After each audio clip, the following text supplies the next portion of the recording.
And in that other realm, to which I felt I had traveled through a portal, I encountered beings that were objectively real and separate from me. And so these would be the Enochian angels, and those would be demons. But the Catholic Church is the only one that has, as you said, this unbroken apostolic succession going all the way back to Christ himself. Surrounded by a choir of angels, and I was brought to a sharp crystal, like a spike. It's really dumb to believe something that's not true, to be fooled.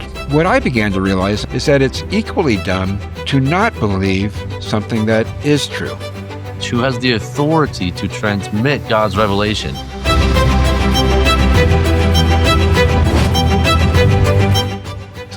Welcome to Cradle Catechumen. I'm here with Angus Stocking. My name is Walker Larson. I am the Cradle Catholic, and Angus is the catechumen who is going to be joining the church here this Easter. We are jumping in here with the third part of his conversion story. So part one dealt with how he became a Jehovah's Witness after the experience of a bad acid trip at a Grateful Dead concert.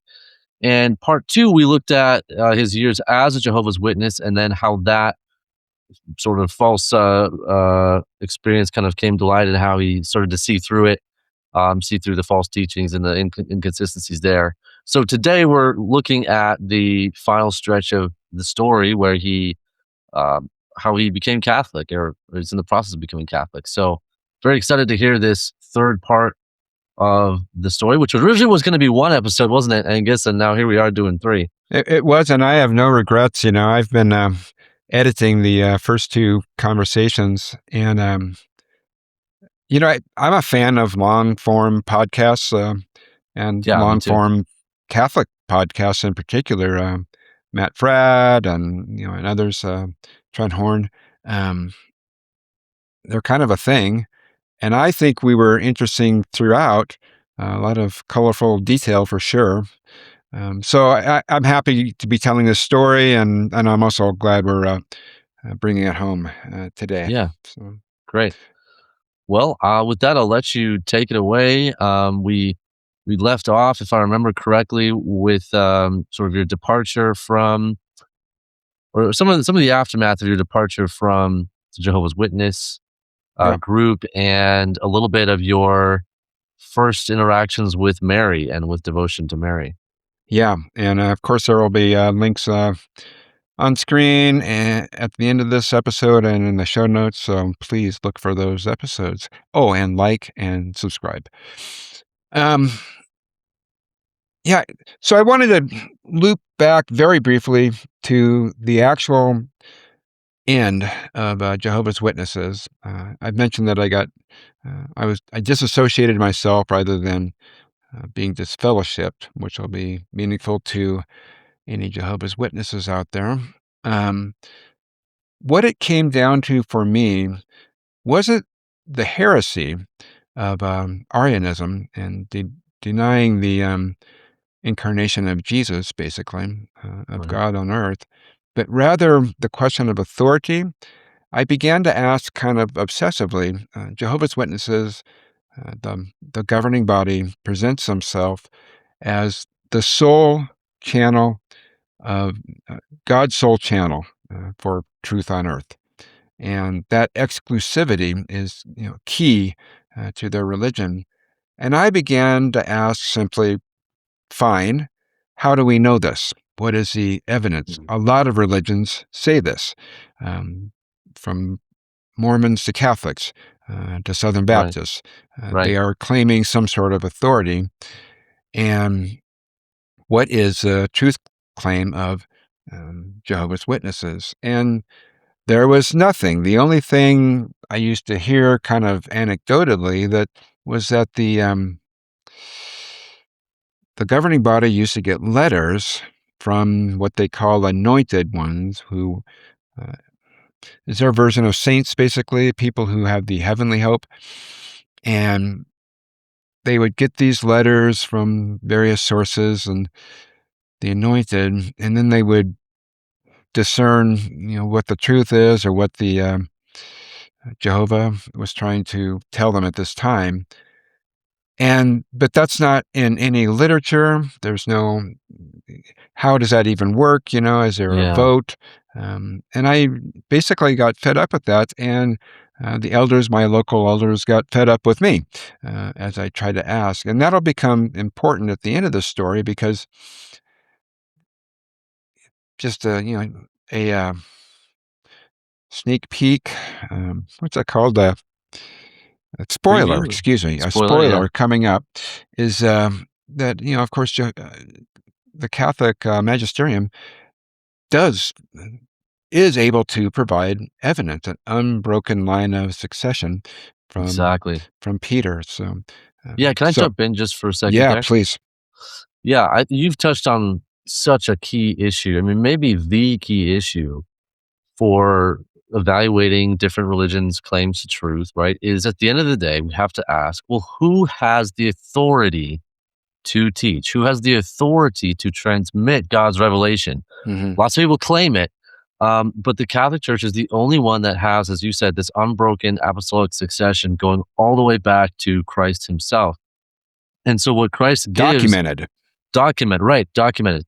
And what Christ gives to the apostles is his own authority, his own mission from God the Father. He gives that mission and that authority to the apostles, originally the College of Apostles, and then the College of Bishops succeeds the College of Apostles and collectively. And so and even oftentimes within individual sees. Obviously, the most important and clear one is Rome, right? The Roman see.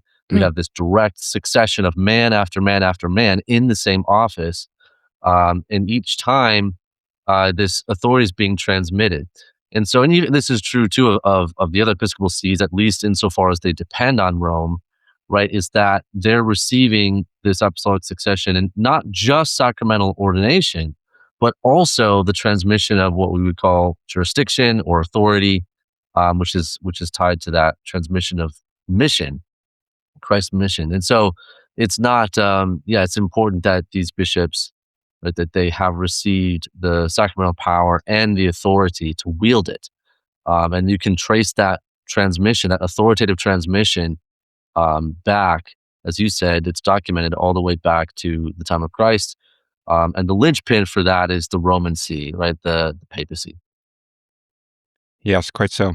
And that's also a kind of a setup for the wages of sin that I have paid, because so I as listeners will recall, at the end of the last episode, I had divorced my second wife, um, and I ended up, and to my shame, that divorce kind of took the gloves off for me. Or my second wife is a good woman, not promiscuous, and moral, and I was moral in marriage, and I wanted to be married, and Mhm, um, when that ended, that combined with my disillusionment with the idea of religious authority, which I figured if Jehovah's Witnesses didn't have it, then nobody had it. That mhm, there was no authoritative source of moral guidance, mhm, and I ended up moving to. I jumped into a couple of quick relationships, which were tragic in their way, and I moved to the Fleshpot of um, San Francisco. And in retrospect, I mentioned last time that it's very common for Jehovah's Witnesses who leave the religion, who get disfellowshipped, um, excommunicated, to become sort of like rotten fruit. And I was working very hard in my life not to be turned out like that. mhm, But now, as I look back on it, that totally happened to me. I abandoned all sense of morality mhm, and became a creep.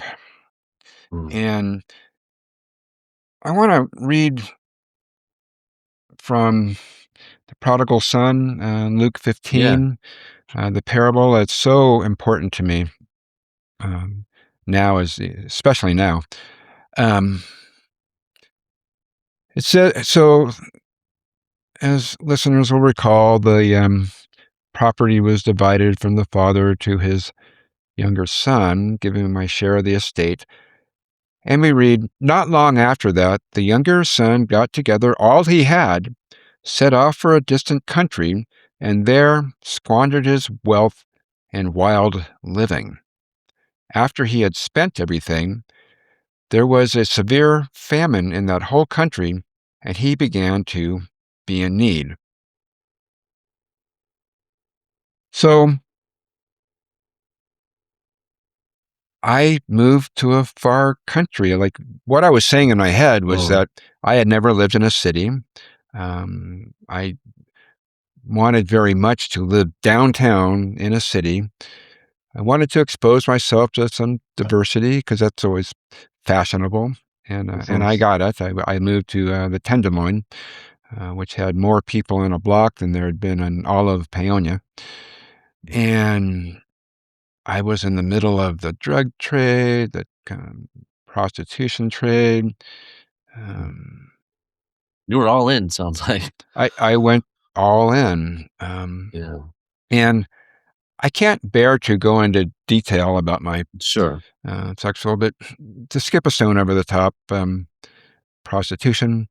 Um, I had a kink that I indulged that was pretty popular in San Francisco. There was meetups and so forth. Mhm, Um, Group sex, polyamory. Um, mhm. just Can I ask a quick question? yes, please. So at this point, do you still believe in God?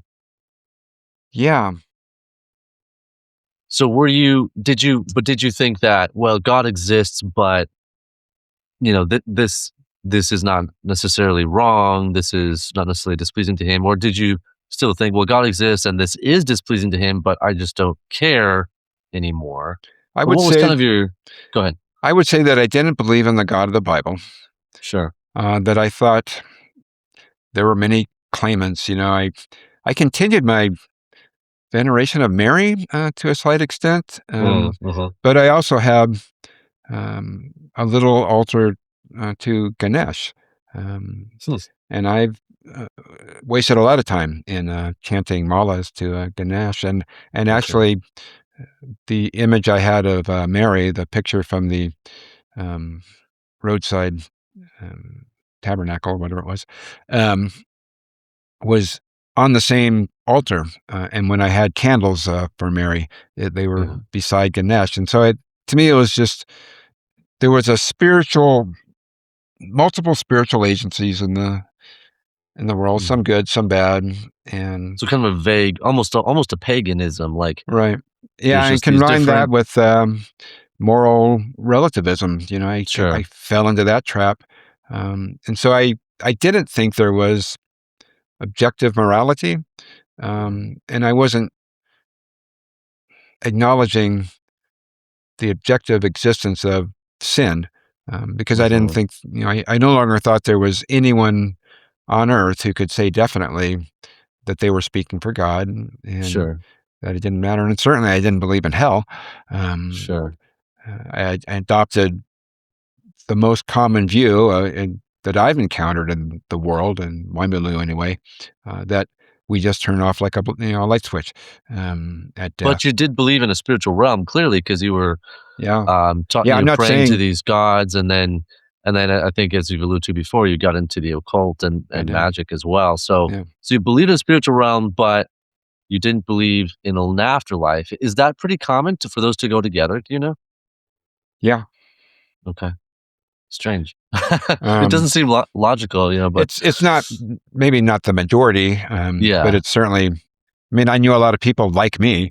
Um, and I was unusual among my friends, to the extent I got into the occult yeah. and spirituality. And I was also meditating and this and that in that time.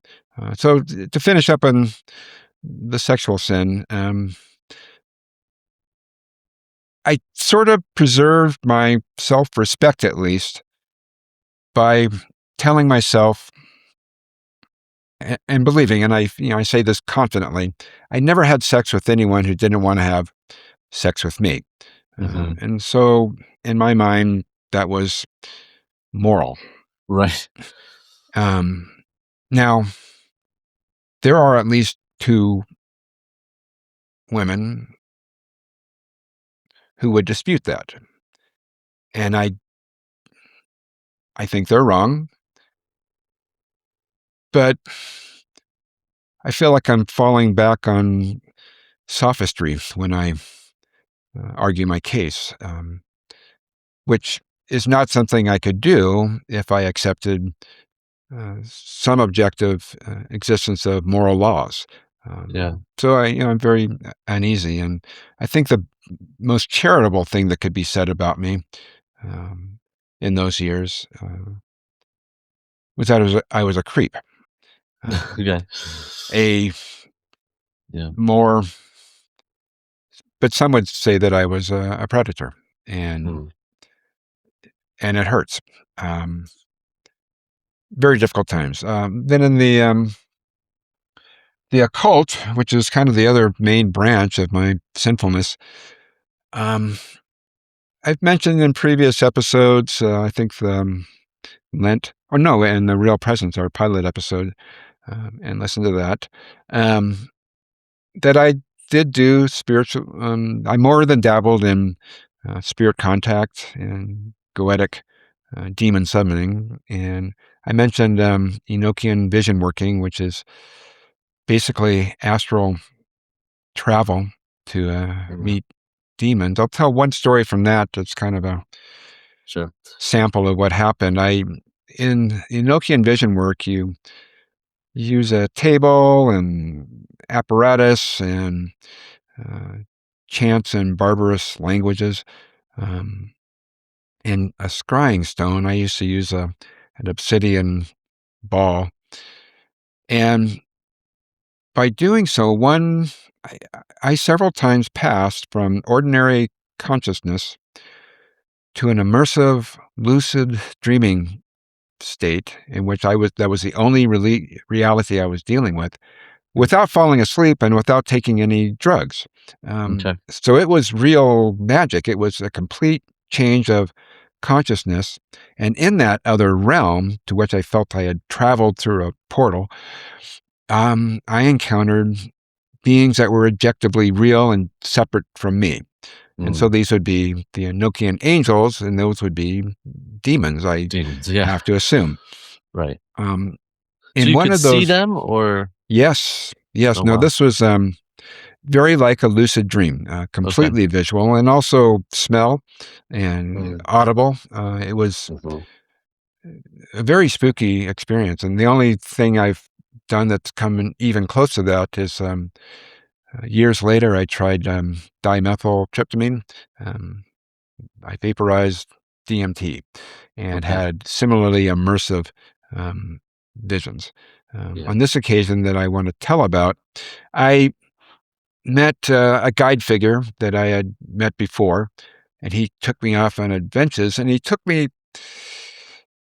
to a vast cavern with what I to where I was surrounded by angels, a choir of angels, how it appeared to me, Mhm. and I was brought to a sharp crystal, like a spike with a point.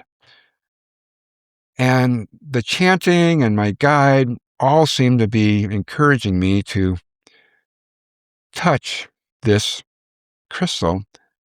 So I did, and it pierced my finger and drew blood, and the crystal came alive. Mm. And I suddenly realized in vision that I had made a bad bargain, and it felt very much as if I had sold my soul at that moment to give false life. Mm. And it ended safely, and I you know, filled out my journal, and but that shock has never left me, and I kind of believe that I did make a bargain, and I probably made myself liable to hell at that moment, and I need forgiveness for sure. It's Sure. one of the most present memories of sinful act in my life at this moment, and I'm Sure. looking forward to confessing that, Yeah. Yeah, which will absolutely. come up in a week or two. Yeah. And then S one more. Sure. This is personally shameful and embarrassing, but it was a public performance in my town about 10, 12 years ago. Um, a friend of mine used to do a variety show called Dark Night, and I used to participate. I've spent a lot of time on stage in my life, and I've had radio shows, and I got a good act. And what I proposed for this year's Dark Night, one of my first, was that I write a piece called The Devil's Case and do it in a sort of a magic show setup where there's just a spotlight on me, and I had two Mhm. women stagehands, all in black, so they couldn't really be seen. Um, and they would hand me things. And so that's an old magic act, and Sure. we did it pretty well. And I delivered this monologue, uh, justifying the devil for his actions at the Wow. Garden of Eden, Yeah. and it was a big hit. And this was just before halftime, and I offered that anyone who wanted to sell their soul to the devil, and I had prosthetic horns. It wasn't jokey at all. That's actually a pretty high end um, devil horns that I had Okay. obtained in San Francisco, and I applied with gum arabic, and I was wearing a black velvet jacket and Mhm. a dog collar. So I was, mocking God and Catholicism, actually, now that I think about it. Sure. And I offered to anyone who kissed me on the cheek at intermission would be selling, and I said it would be selling their soul Mm. to me, the devil in Effigy. Mhm. And Mhm. several people, I didn't think anyone would. It was a joke, and several people went out of their way to kiss me on the cheek, and all fun and games until you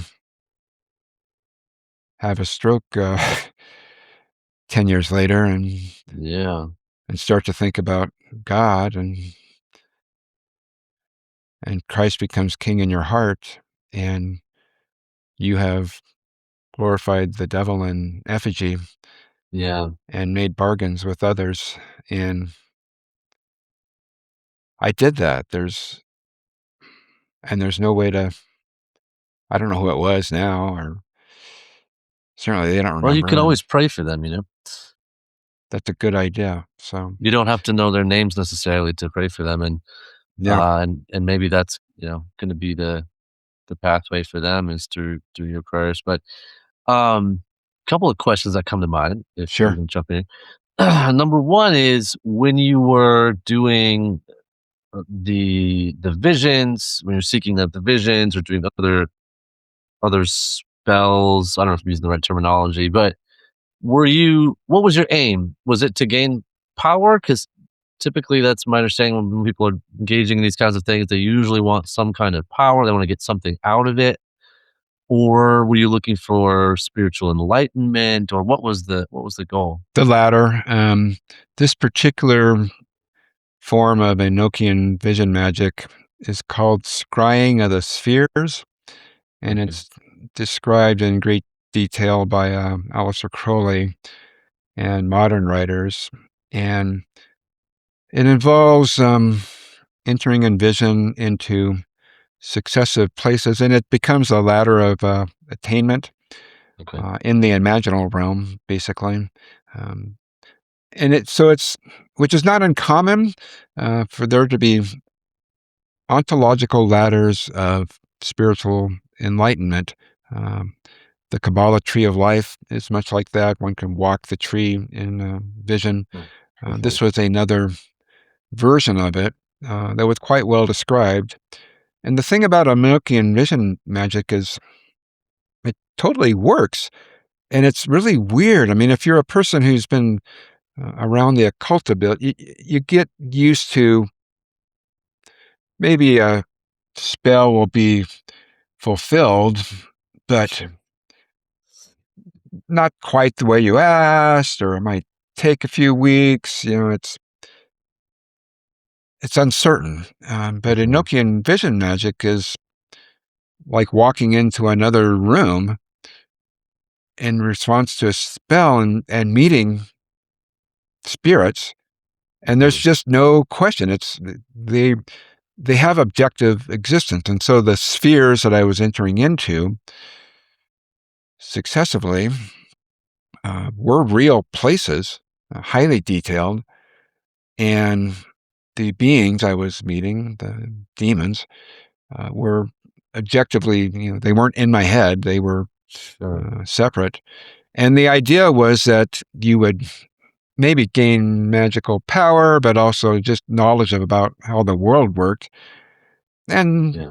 even that is kind of the case. I mean, you become more and more certain that spiritual realms exist Sure. And it's and have a interesting. terrible beauty to them. Sure, sure. It's interesting how it's the same old temptation, isn't it? You go Yeah. back to the Garden of Eden, Mm, and this is what the devil proposed to our first parents, right? You will be like God. You will know, you have knowledge of the good, of good and evil, and we haven't changed, and neither has he, right? We want knowledge. We want secret knowledge, oftentimes, and he continues to deceive us into trying to allegedly give us this knowledge. And even if some of it is true or whatever, it's like it's not certainly not the type of knowledge we should be concerned with. But it's just the same temptation we see playing out. And I think so many people today are being drawn into this. Sadly, they want to know, and I think it's really good to remember from a Catholic point of view.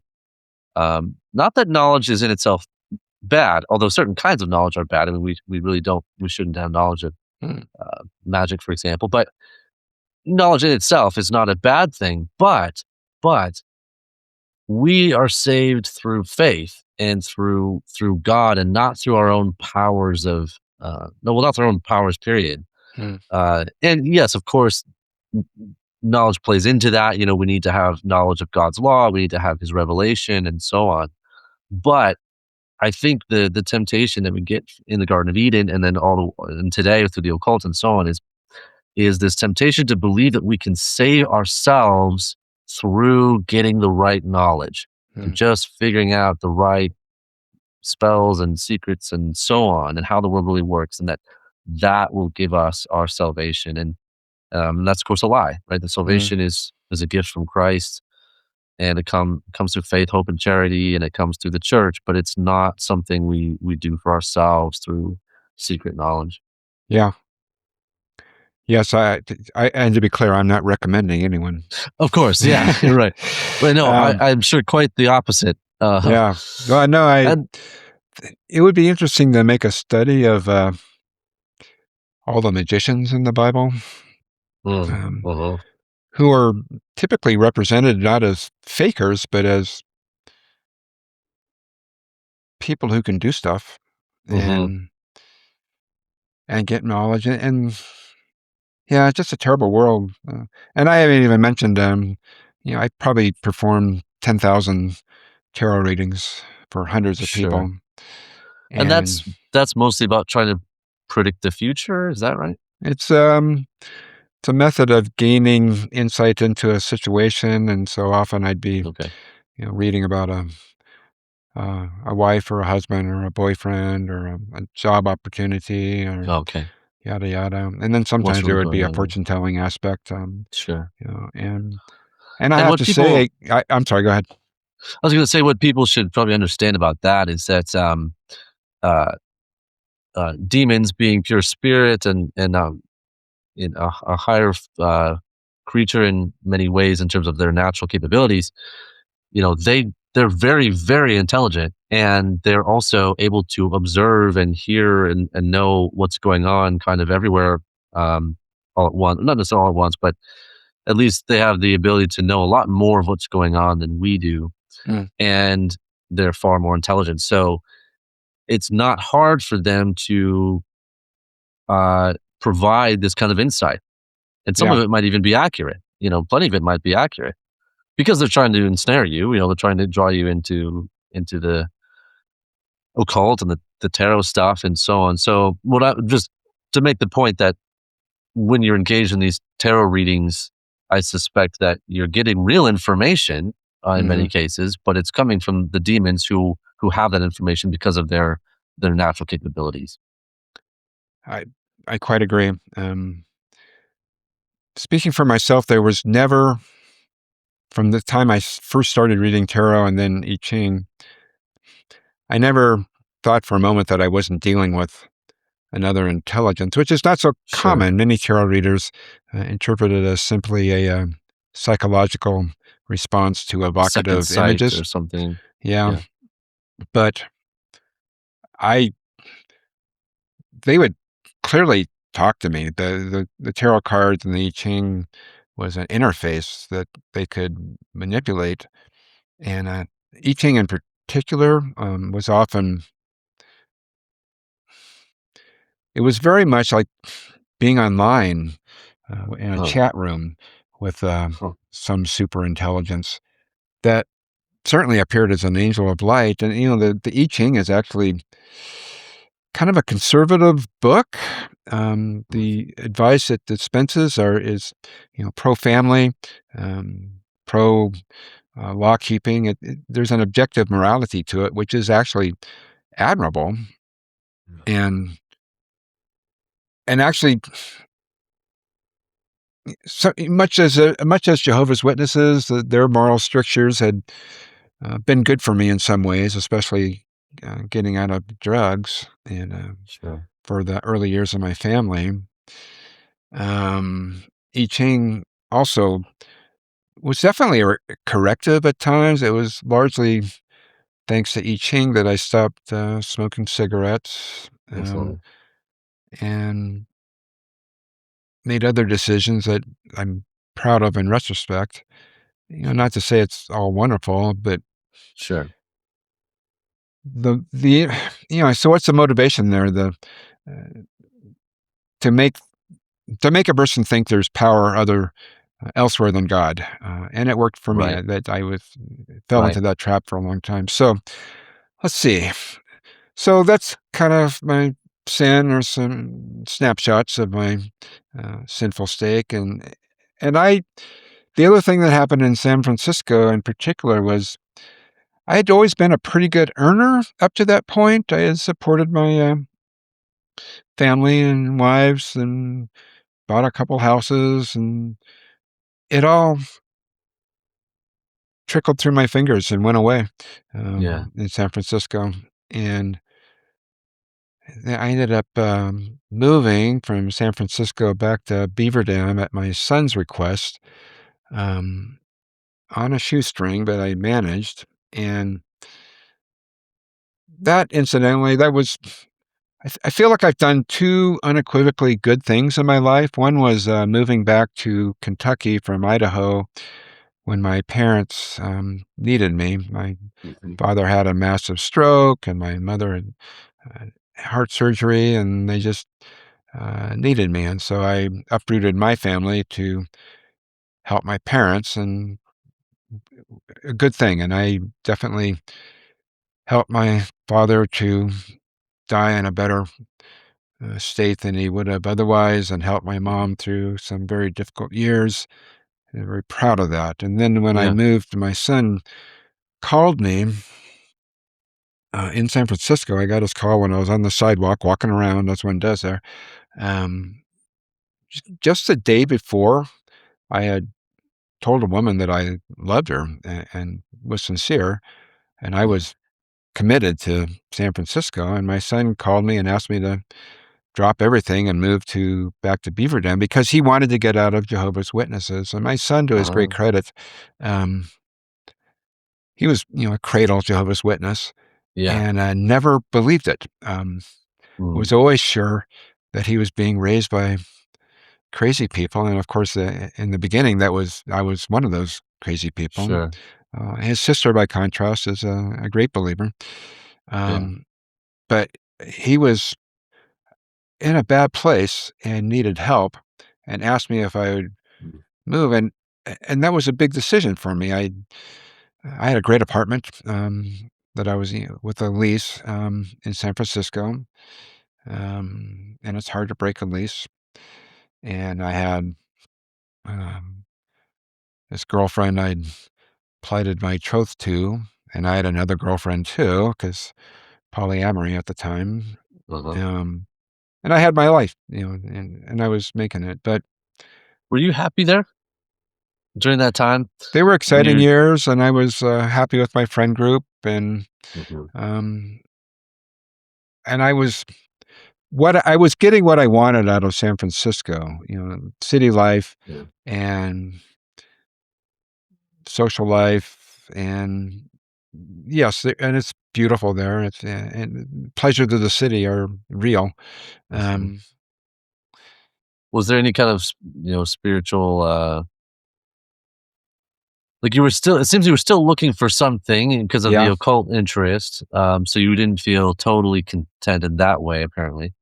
yeah. No, I was trying to satisfy spiritual needs by the occult, by Ganesh, meditation, um, tantric sex.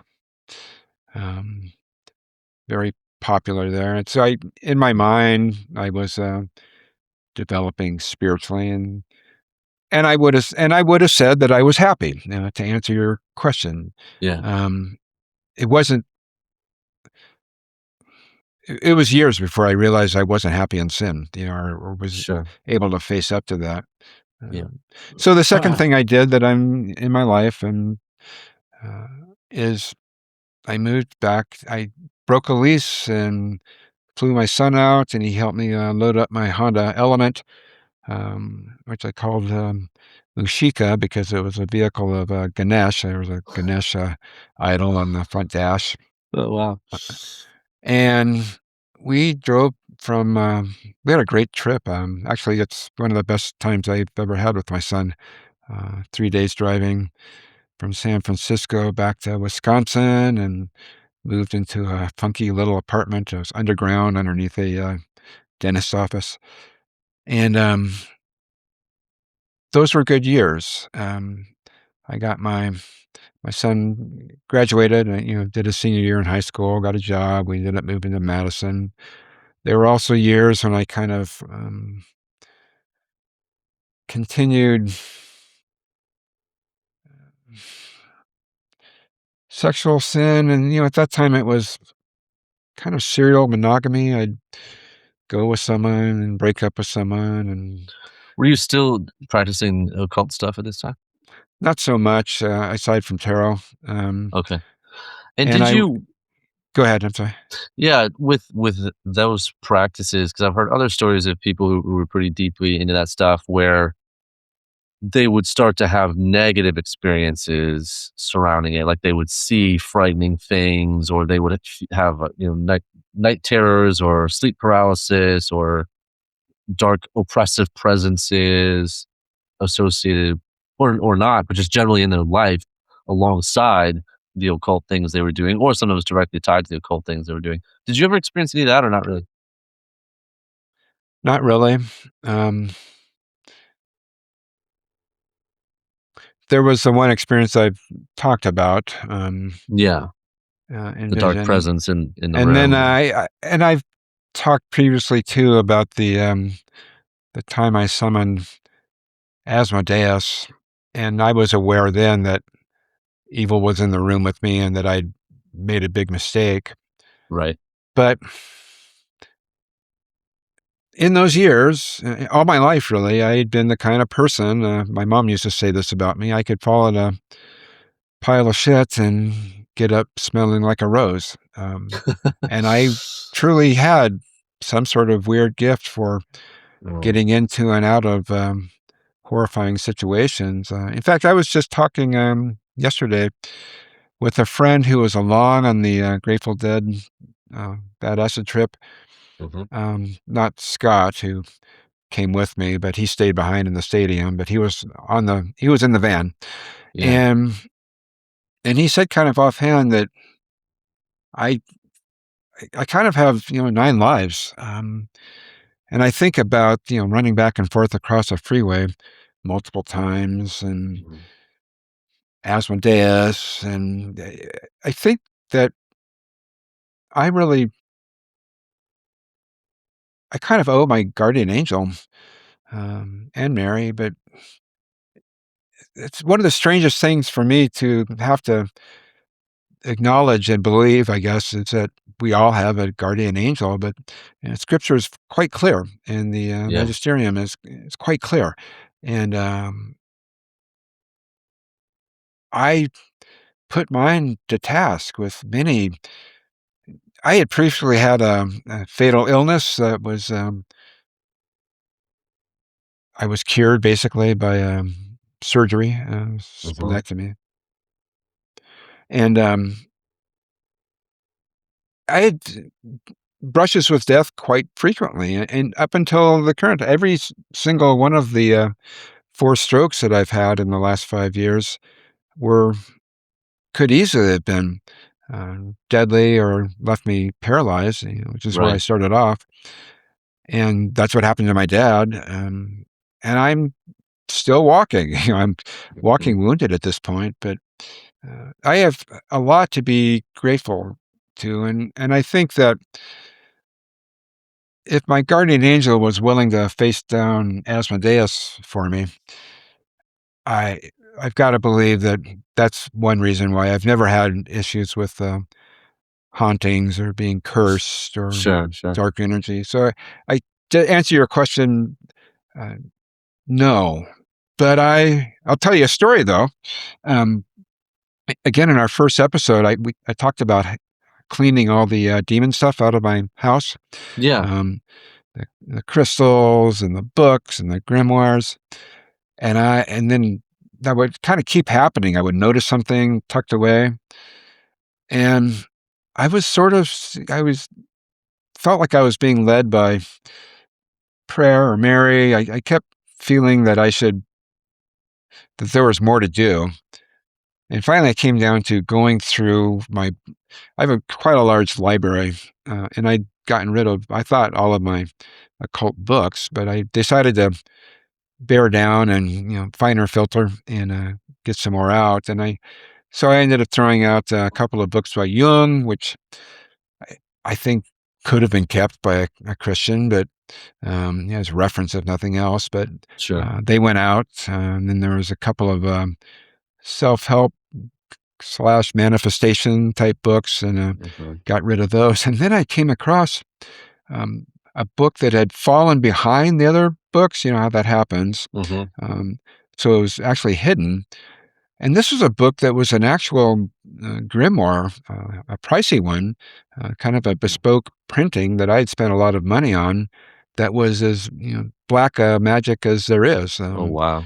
Animal Yeah. sacrifice, Wow. and it was very weird that not only had I missed it, but it had kind of hidden itself. It seemed Right. very much like an action of the demons. And I was glad to get that out of my house. And Yeah. so Right. there's some practical advice for anyone in my situation. Go through everything with a fine tooth comb, and maybe also be willing to cast a wide net. There's I didn't throw away anything that I'd missed. I threw away valuable things that kind of pleased my vanity and my Yeah. pretensions of being an intellectual, but who cares? Um, so, I guess that's enough about sin. Um, I moved back to Colorado, Peonia, Colorado, And that was painful. That was involved breaking up. Um, and I had my reasons, and she had her reasons too. But it was, in some ways, the love of my life. And I got out of another relationship and broke another heart and ducked more responsibility and evaded another vow. And sickening as I look back on it. Ended up in Paonia, Colorado, and I just kind of continued to slide. I continued in sin, was under-earning, and I was kind of getting into more and more debt that was going on, and all of that continued. And also, I was rather more serious than otherwise about Marian veneration. I Hmm. uh, would often have a candle and learned quite a bit about the Telma. And this was the Virgin of Guadalupe Sure. apparition that was most meaningful to me. And Have I told you that um, the church I go to is dedicated to the shrine, or is dedicated to Our Lady of Guadalupe? have I told you that my church is too? Oh, no. Yeah, yeah. I'll get a picture up on screen, but Yeah. the first time I went in there, there's quite a large statue, maybe 5.5 feet, that's kind of elevated. And they used to bring it out on her feast day, um, Mhm. and kind of promenade it around or set it outside. And it's very important to the undocumented population in our area. Sure. So, yeah, Same. Yeah, same it's here. interesting that we have that in common. Yeah. And kind of the next milestone in this story, in the what kind of punctuated this big slide of mine was my first major stroke.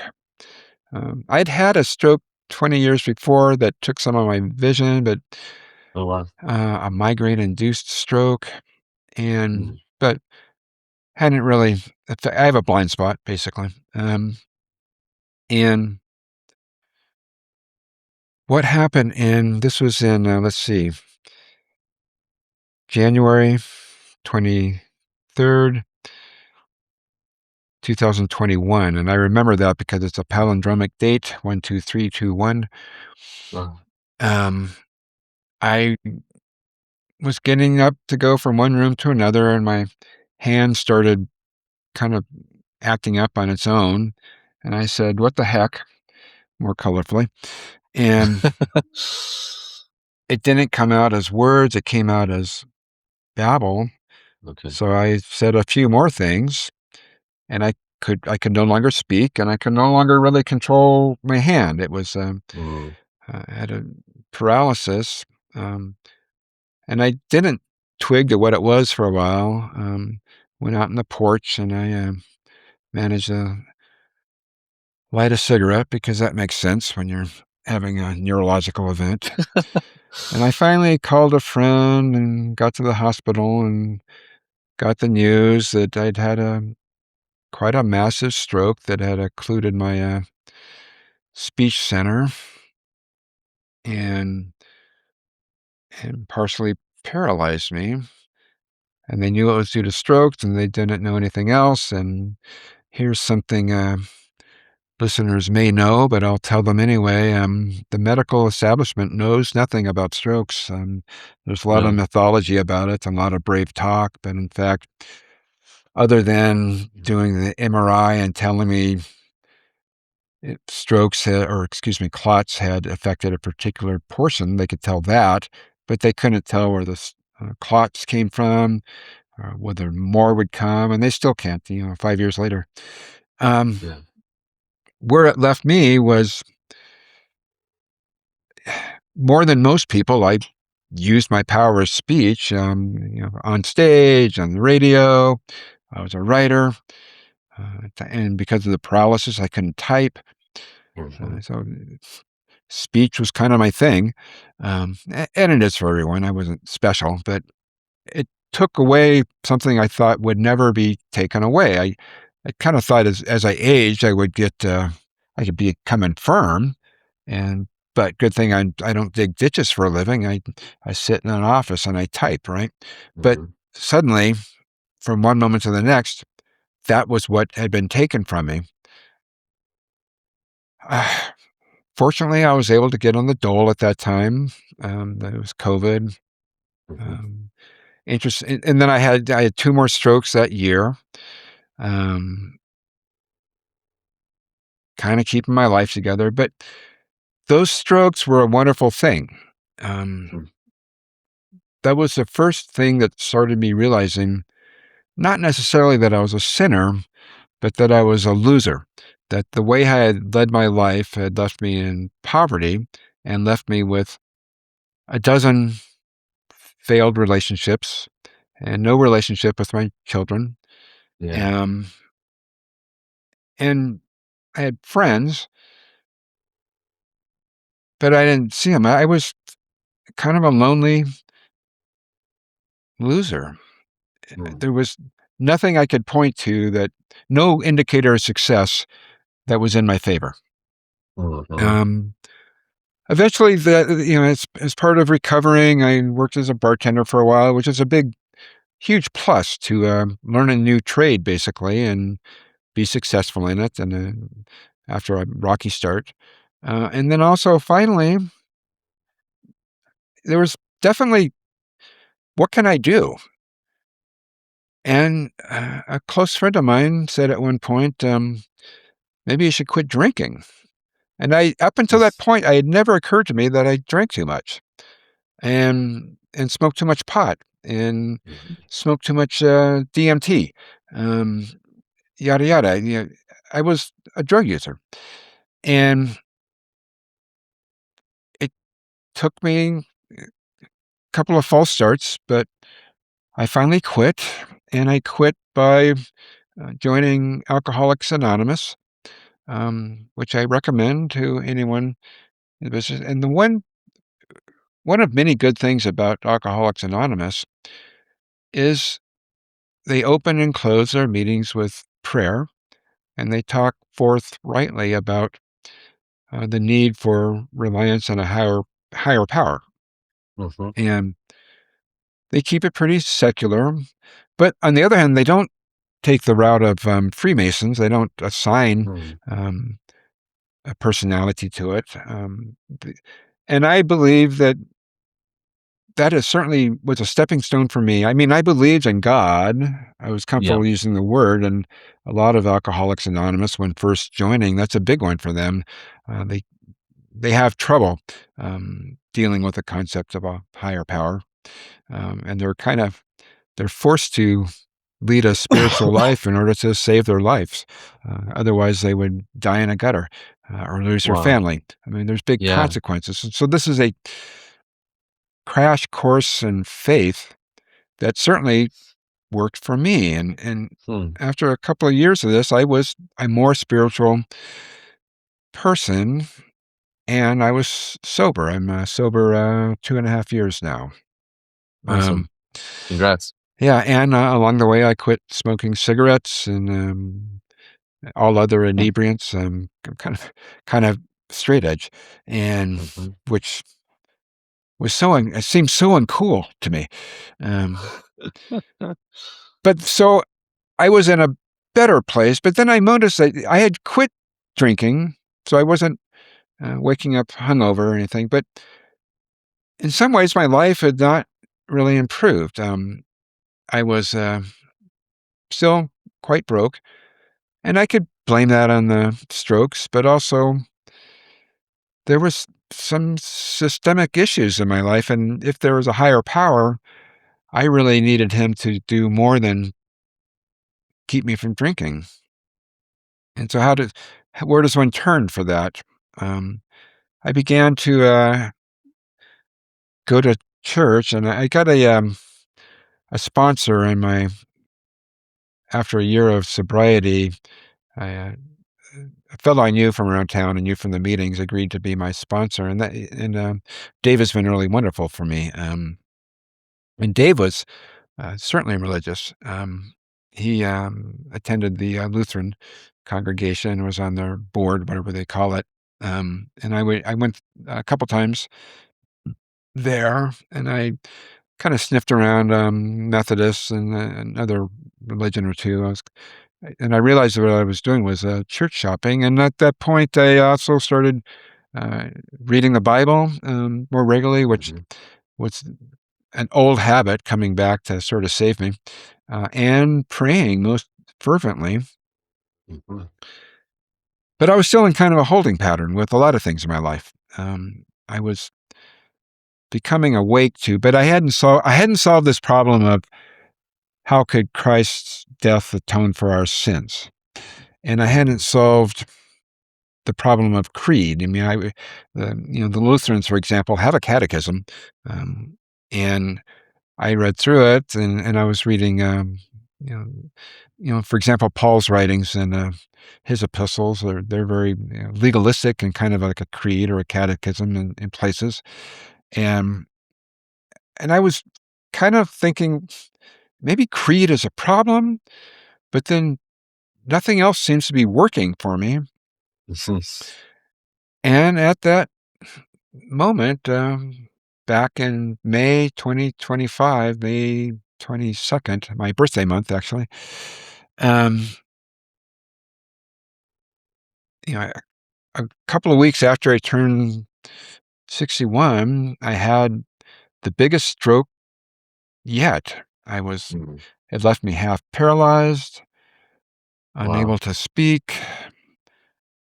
And over the 3 or 4 days after that, the paralysis eased to the point where I could walk with a walker and then with a cane, and I was on a cane for a while. I became able to speak again.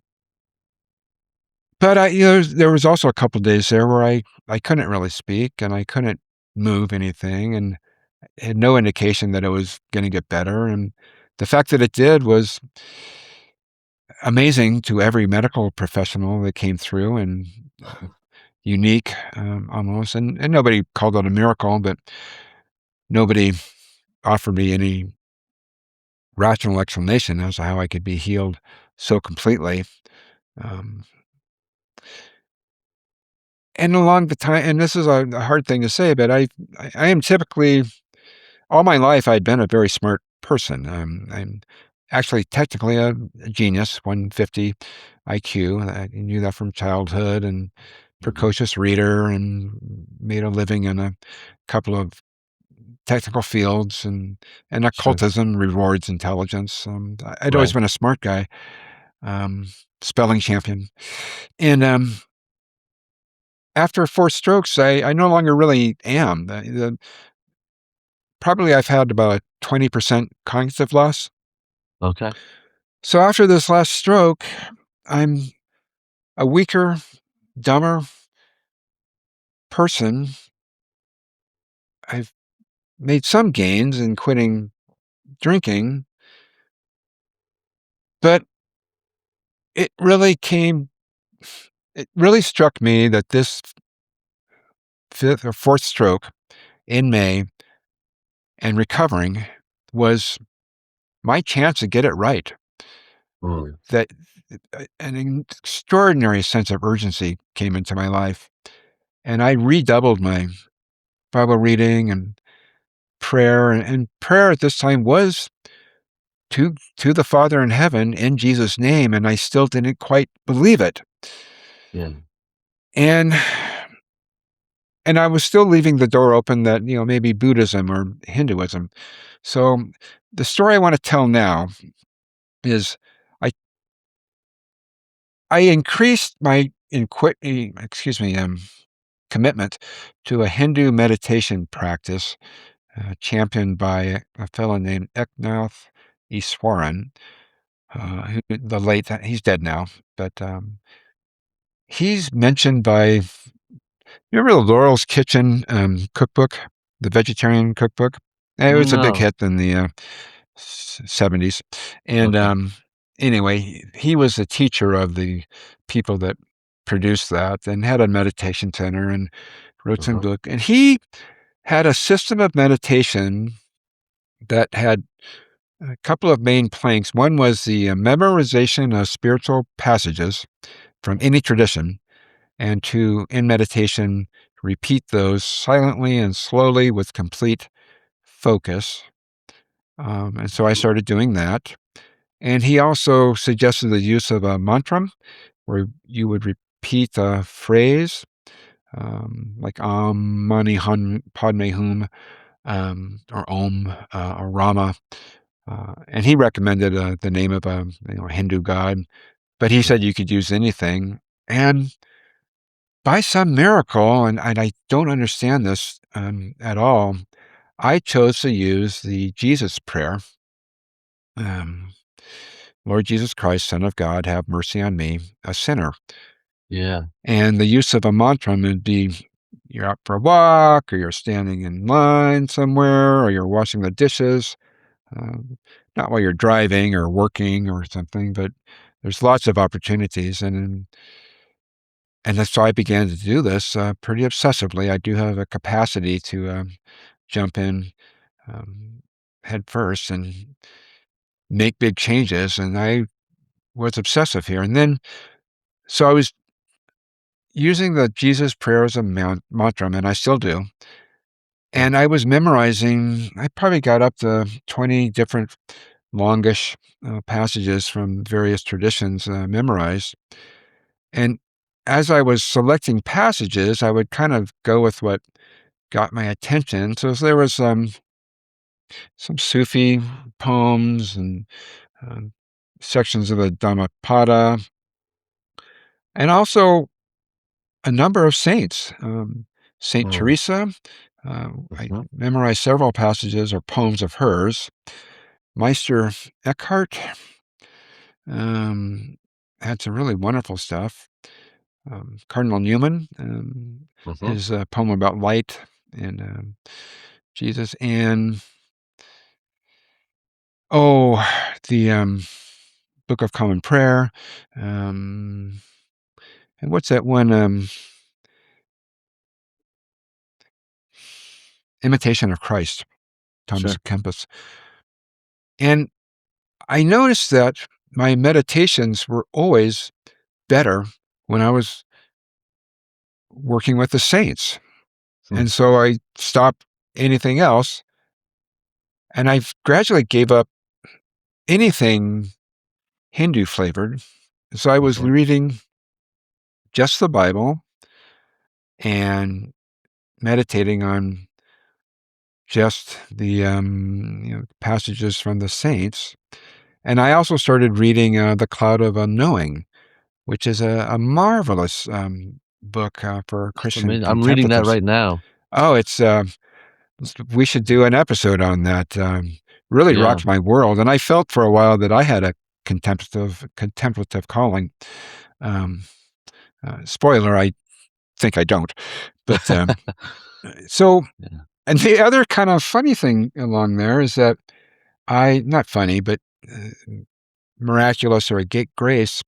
I began to get really intently into study of the Shroud of Turin, Oh, sure. um, which is almost a cliche on Twitter, for example, or online. It's trendy now. Mhm. But I realized that just as the tilma, when examined closely, um, is must be interpreted as a miracle. There's simply Yeah. nothing else that could produce it. And I'd had similar realizations about the Patterson-Gimlin Bigfoot film and crop circles. That not that they're godly, but that they're Sure. miraculous. That they're supernatural. And so the Tilma definitely supernatural. Whether or not it's from Merrick, and I wasn't there yet, Yeah. that it was Marian necessarily. And then the Shroud of Turin could not be made by any technology today, let alone 2,000 Right. years ago or 12, or Right. whatever they say it was. It's simply impossible. And so what really began to occur to me then is that, that idea that it's really dumb to believe something that's not true, to be fooled, right? Um, but what I began to realize and what I've tried to talk with people about since then is that it's equally dumb to not believe something that is true. Sure. And I feel like that is the big sticking point that a lot of people think they're smart and, skeptics, Yeah. but in their skepticism, they are refusing to believe things that are obviously true. And in my secular life, non-Christian life, that would be I'm an expert on crop circles.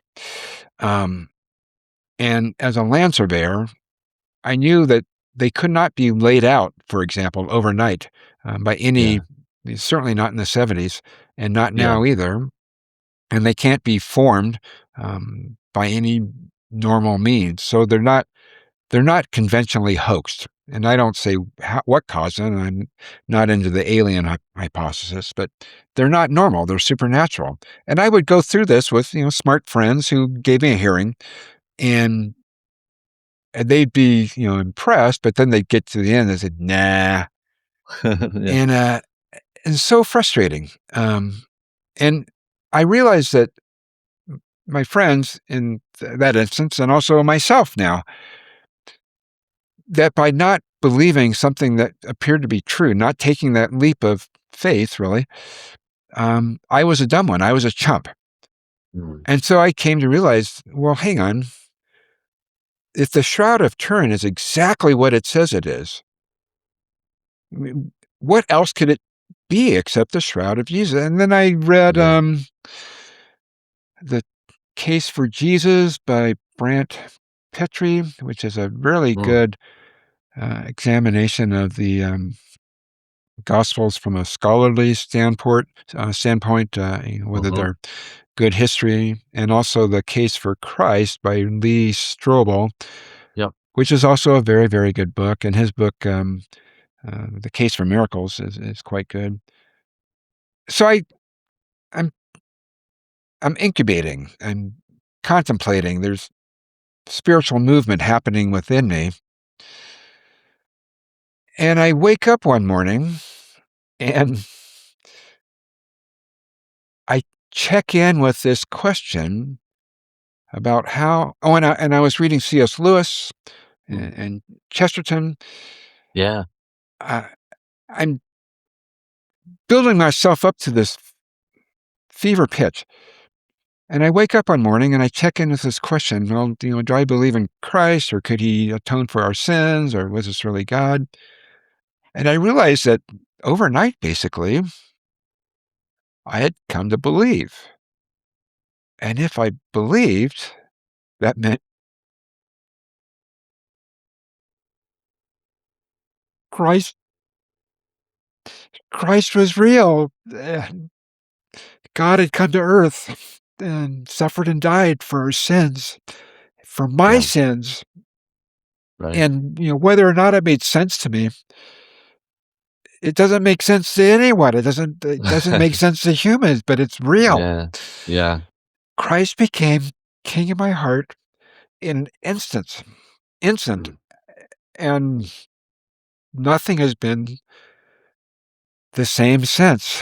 Mhm.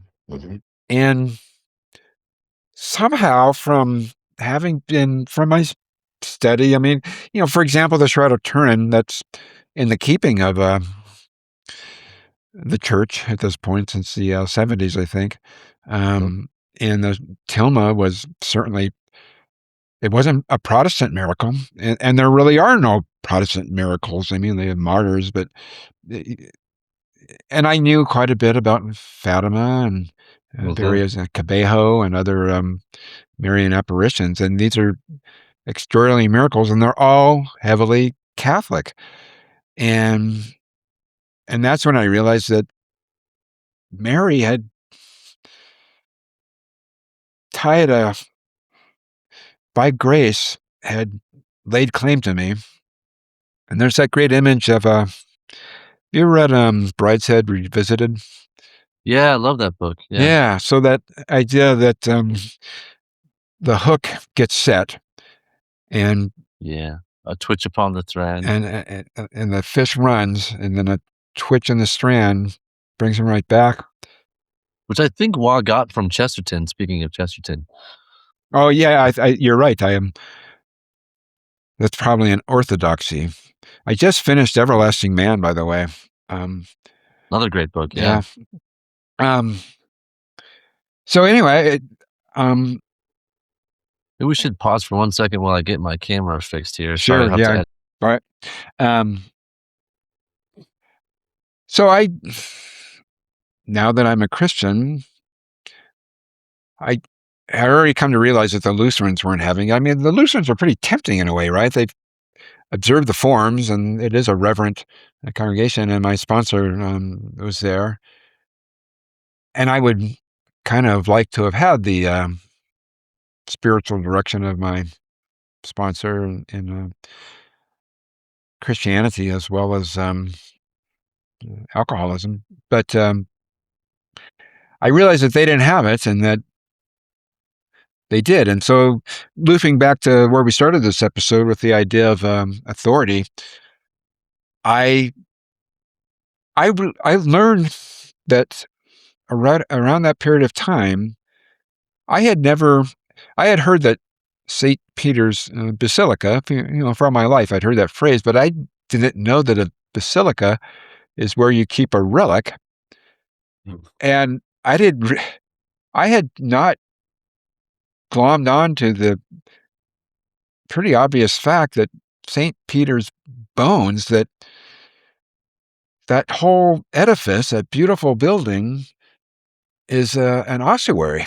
It was a tomb, Mhm. and and St. Peter's bones are literally there, and we know they're his for a lot of reasons. The early Christians did not lose track of their dead, and they're left undisturbed because of Roman superstition. And that just, it was, the hits were really coming at this time. As I kept Sure. realizing that things were true, that meant that other things were true, that meant that other things were true. And I suddenly accepted the thing that keeps Protestants out of the faith, that papal authority is a thing. Mhm. And this weird statement by, when Jesus changed Peter's name, from Simon to Peter, Yeah. and built the church on, I'd read that before. Jehovah's Witnesses have their thing about it, and everyone does. But Oh, but yeah, but there's the literal aspect of it, you're saying, with his bones being underneath yes, the yes, basilica. Ah, sure. yeah, Yeah. that he Yeah, built not mere his church. He coincidence. built the Roman church On physically, St. Peter, sacramentally. literally. Right. Yeah, Both literally and figuratively, it's yes, built on Peter. and spiritually as well. Right, Um, right. and I only knew one person in the parish here in Sacred Heart, and that was the mother of my former girlfriend. And that relationship didn't end well. So I kind of had Oh, not an enemy. Judy's a wonderful woman, and has been very welcoming. But in my mind, there could certainly have been some issue there. So I went to a mass. I got there early. I sat in back. Um, I was also learning about the Eucharist at that time, and the literal reality of eating Christ's blood and drinking His flesh, and the meaning of the Mass. mhm. And I felt it, as we've talked about, Right. um, and that's never gone away. Um, and I I was a man who'd fallen in love, and I became a Catholic, and it's been difficult. A lot of things in my life have kind of gone wrong. It's been a very difficult winter, financially and physically too. Stroke symptoms have kind of coming and going, and I've lost a lot of Sure. weight. And but there is this joy, and there's also, a prayer life and the joy of trials. I mean, I am such a warrior, even as I'm praying the surrender novena. Mhm. Um, so that's my story. Why don't you ask me some questions or give me Yeah, your thoughts? I mean, I think we're close to wrapping up today. We've arrived. My we've conversion arrived. story. Yeah, That's how that's my great. conversion happened. It was very Marian with my experiences over the years, and I'm extremely Marian. I pray all 4 Rosary Mysteries every day, and I've been doing that That's great. since September. Awesome. Um, Well, the first thing I would say is just Deo gratias. Thanks be to God for mm, this this grace. It's a beautiful story. I'm always moved by conversion stories, and I mean yours is kind of particularly dramatic in a lot of ways.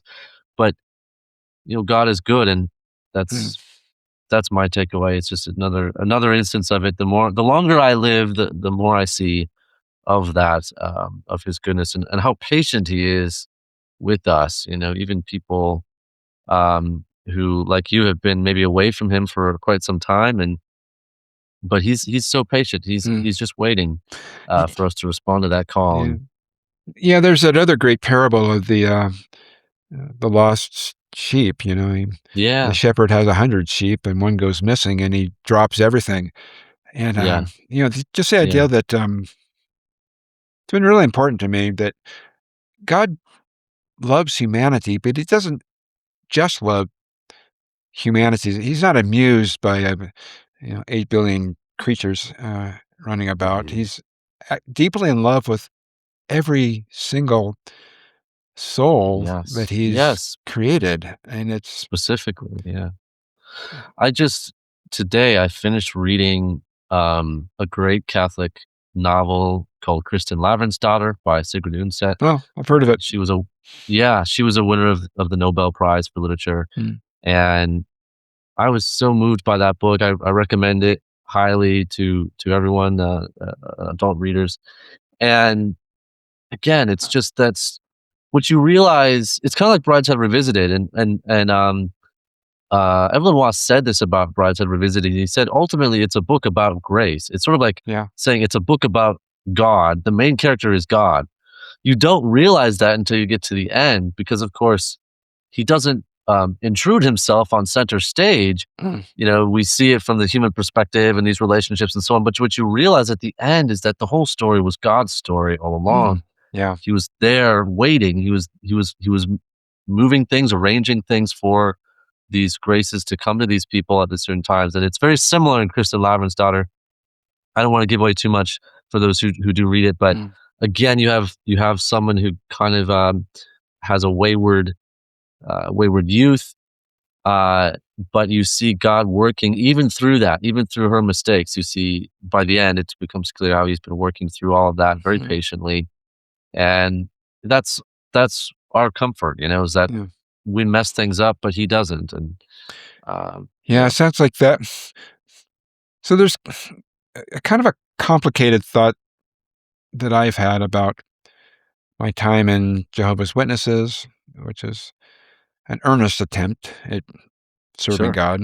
Um, and then with the sin, t- one way to put it, maybe charitably, is I thought many times about the parable of the sower and the seeds. Some fell in good soil, and some fell in bad soil, and some fell in rocky. hmm And as a Jehovah's Witness, certainly my wife, her conclusion as I finally left Jehovah's Witnesses and blew up everything was that I was bad soil. hmm Um, and I think she was correct at that time. But here I am now, and this might even address, the visions I had as I became I feel like seed was certainly planted, and my metaphor or parable, if you will, is the idea of a cover crop, and that would be seed that is not useful for food. It's kind of a weed, hairy vetch as an Yeah. example, Right. and that would be sown on bad soil. But after a Mm. season or two of a cover crop, um,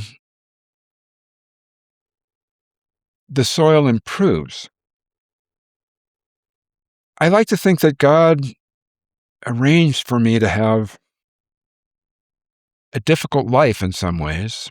With it's no picnic being in a Sure. Christian fundamentalist cult, and it's the wages of sin is potentially death, and certainly not pleasant all the time, and hard on other people and me. And strokes are a trial. But if by grace those trials were remaking me into a person who could see grace, could Yeah. acknowledge it when it came into my life and respond, Yeah. Preparatory, kind of yeah, like you said. That's a really interesting analogy, the cover crop analogy. I like that. Um, you know, he's, yeah, again, patient and the great artist that he is, or craftsman, different terms we could use, but he uses the materials brilliantly, right? So even if the material that we that we give him is, wayward life, or this Christian fundamentalist cult or something, he can still work good out of that and bring good out of that. And as you said, prepare you through that, even though it was false and had these many problems. He can still make good use of that and prepare you for the eventual coming of the fullness of the truth in Catholicism. Uh, and again, it's a beautiful thing to see. So I really appreciate you sharing your story and sharing it so candidly. Again, I'm so happy for you, and so excited that you're going to be coming into the church now. And again, it's a testament. You and your life is a testament to the glory of God. So thanks for sharing that. well, and thanks for drawing it out of me, and I guess we'll draw to a close. So thanks for All listening right. to this episode, and I hope it was helpful. And there are great things available to anyone interested in serving God.